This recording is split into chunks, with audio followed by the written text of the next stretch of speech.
Welcome back to LJG Sports. The Spurs are reportedly interested in this NBA draft's top big man prospect to pair with Victor Wembanyama to kind of set a Twin Towers 2.0 in San Antonio again, after having David Robinson and Tim Duncan be the first set of Twin Towers.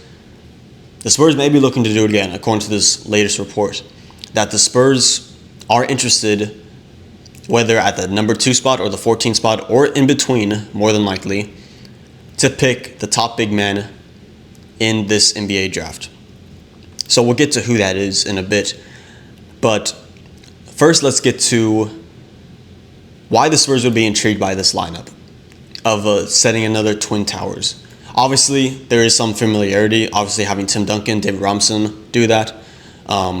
People in Spurs fans are hoping that the draft lottery would bless them again, giving them the number 1 pick, getting Cooper Flagg, and that would be their Twin Towers 2.0. Maybe not as tall and menacing, but still really fun to watch and would have been very interesting to see, especially defensively. But the Spurs still were blessed with the odds, but they did not get the number 1 pick. They ended up getting number 2. They have number 14 from Atlanta. And the Spurs already have a solid core. Victor Wembanyama, probably the most valuable asset in the NBA right now, I would say. Maybe guys like Giannis. We thought Luka would be, but he got traded for not much. I feel like a lot of people thought. We have De'Aaron Fox, who we just traded for at the last year's deadline. We have Stephon Castle, reigning Rookie of the Year. Devin Vassell, who's a really good young piece, great offensive player. Keldon Johnson, who once averaged 20-plus points a game. We have Jeremy Sohan, a great versatile defender who can guard 1 through 5. So this Spurs team is young. They have assets. They have draft capital. They have cap space.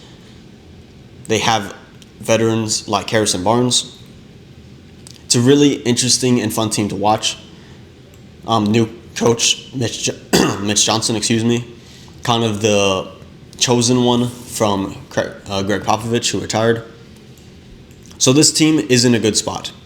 They're looking to get Duke center Kaman Malawach. That's the top big man in this draft class. I wouldn't say consensus, but most boards, most mock drafts have Kaman Malawach going as the first center. There is guys like Derek Queen. There is guys like Thomas Sorber, who I really like. But Kaman Malawach is the general consensus number 1 big man in this draft. He's a 7'2" center out of Duke. Great defensive presence. Obviously a block machine. Great alley-oop threat on the offensive end. And so he's like a perfect defensive lob threat backup center you could have on a team. And if the Spurs drafted him, we'll talk about where the Spurs will draft him because they have the number 2 pick and the 14th pick. I don't think he's good enough to be picked at 2. I don't think he's bad enough to be drafted past the top 10. So it would more than likely be in between there, so the Spurs would have to make a trade or something. So we'll talk about that. But why would the Spurs be interested in pairing him with Victor Wembanyama? Because the article makes it read like Twin Towers, like it would be the starting lineup of Victor Wembanyama and Kaman Malawach. Victor more than likely playing the power forward position and then Kaman Malawach playing the center position. And I don't necessarily mind this. I think 2 big man lineups do work. I think we would see it with the Thunder when they run Isaiah Hartenstein and Chet Holmgren, even with teams like the Rockets, who would run Sengun and Steven Adams. That would work a lot when they're on the floor together. I think one of the highest plus minus of any lineup when it was Sengun and Steven Adams on the floor. Let me know if I was wrong down in the comments. But also teams like Celtics with Kristaps Porzingis, Al Horford. So big men are not dead in the NBA. I do feel like they're coming back in a sense. Like depth, big men, defense is coming back to the NBA. When it was kind of swinging to the point of like super teams and threes and offense, I do feel like it's swinging back a little bit. So obviously Malawach would be a great addition to this team. Not only could he Could you have him in a starting lineup with Victor Wembanyama and have that Twin Towers? But you could also have him as the backup center, which the Spurs desperately need. They played Zach Collins before he was traded at that position. They played later in the year Bismack Biyombo. We have Charles Bassey, but he was injured. And none of them really fit. At desperate times, we even had Jeremy Sohan play the number 5. And I said he can guard 1 through 5, but he can guard 1 and 5 serviceably. He's really good guarding 2 through 4. So that's not generally the idea of having Jeremy Sohan as the 5. That's not the ideal situation to have. So I think it would be amazing if the Spurs could get Malawach. Sky-high potential defensively, especially in the pick and roll. And he's got a long wingspan, 7'7" wingspan, and a 9'8" standing reach, which reportedly is an inch longer than Wembanyama's, but who knows really what Wembanyama's standing reach is with his whole height thing, like him being listed as 7'3" when clearly everyone knows he's not. But that would be really interesting to see. And obviously, I think you would kind of worry about spacing maybe and defensive flexibility to where you can switch because you have 2 7-footers. But it would be interesting to see. And I definitely, if the Spurs did get him, I think they would experiment with playing him in the starting lineup next to Wembanyama, and then also just playing him probably mainly at the backup center spot. So it would be really interesting. So let's get to why or how the Spurs could get Malawach, because it's not going to be at pick number 2. It would shock the world. I think Dylan Harper is being drafted at 2 regardless of if it's the Spurs there or not. So if the Spurs trade out of the pick, whatever, Dylan Harper is the consensus number 2. I don't see anyone else going before him besides Cooper Flagg. And I could put my money on it now.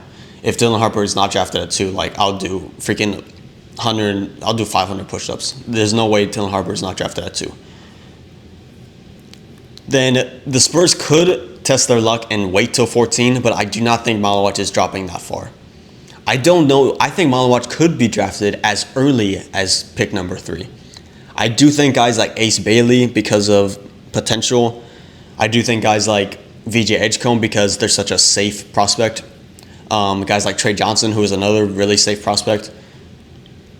I think they'll go before him, probably, but you're looking at the more than likely 5 to 10 range for Kaman Malawach.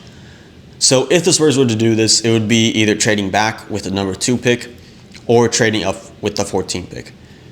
So maybe the Spurs trade back from the number 2 pick in like a package for an all-star like Kevin Durant or Giannis, and then they also get a top 10 pick and draft Malawach.